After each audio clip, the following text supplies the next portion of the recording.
of the tourniquet. But can you save me? Come on.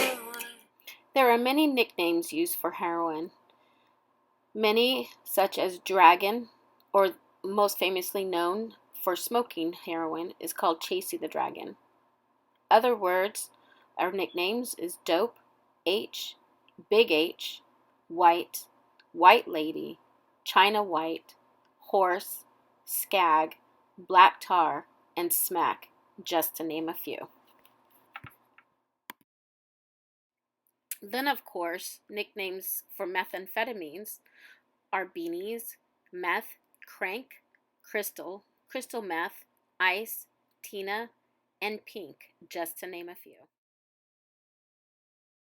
Why is knowing the names of these opiates so important? To allow and hopefully broaden an understanding towards this growing epidemic is vital. Opiate users often suffer with depression. To release themselves of experiencing problems, users would rather medicate to avoid the problems and issues at hand and become numb to them. Research studies have conducted to find a better understanding between gender differences.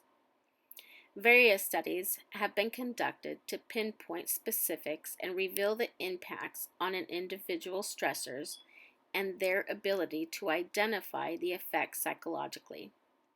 Secondly, are there differences in cortisol levels? And lastly, is methadone treatment in clinics effective?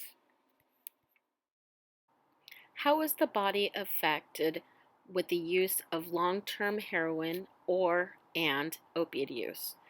The central nervous system will immediately be affected the moment one uses. The immediate rush and the sense of euphoria creates and stimulates the brain to feel numb to life problems, stress, lack of work, and boredom.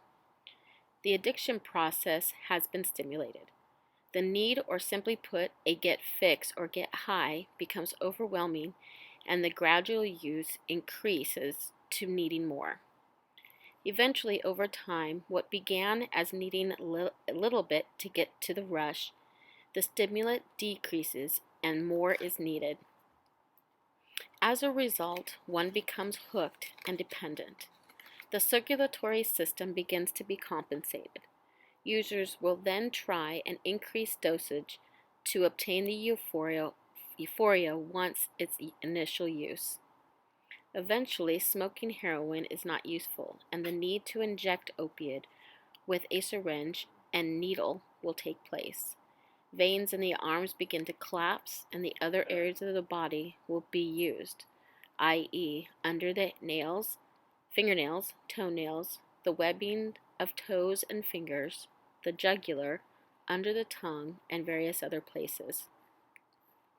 Throughout the long-term process, the body becomes dehydrated, and eventually the heart, the lungs, and the main organs begin to fail.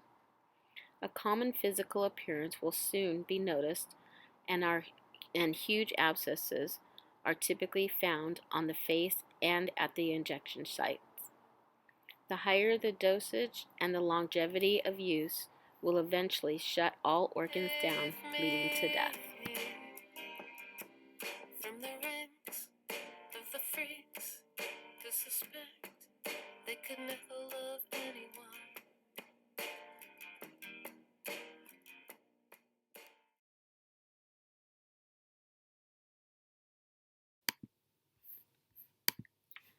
My final thoughts.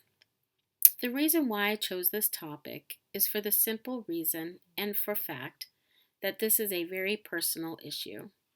My daughter Nicole, age 27, has had issues with drug addiction for the past 5 years. Her addiction began by taking Percocet. The need to get high was more what she needed, in which she began to smoke Perc 30s or Percocet 30s. When the family found out about her addiction, we immediately put her into rehab. She refused to take it serious, and within 2 months, she became pregnant. Unbeknownst to myself and her father, she was using during her pregnancy. It became exceedingly apparent when our granddaughter at 4 months was seen with her mother and her father doing drug deals. I reported these incidences to the Child Protective Services, CPS, as well as to the local police department. There had been a large amount of traffic coming in and out of their home. CPS explained the ramifications to both parents, in which they were offered to attend a family rehabilitation. The family would not be separated for the sake of their daughter, my granddaughter, Jaden. It has now been 4 years, and Nicole still has yet to get away from her addiction, nor her addictive ways. She has been in numerous rehab centers, still not willing to give up her addiction. This last year, she has lost full custody of her 4-year-old daughter. She is currently homeless and living on the streets. Her addiction has led her to heroin and meth, which her friends, as well as herself, call it black and white tar. Nicole is now 27 years old, and since June of this year has been arrested 6 times. We are at a loss of why the police department arrests her and releases her the same day. The only reasons what we see, basically, in the newspaper is released due to overcrowding. I dedicate this to my daughter and all the others and their families who endure such a wicked and evil addiction to take over their loved ones.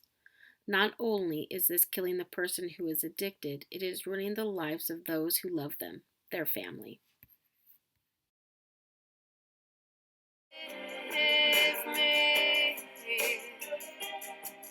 from the ranks of the freaks that suspect they could never love anyone except the freaks that suspect they could never love anyone except the freaks who could never love anyone.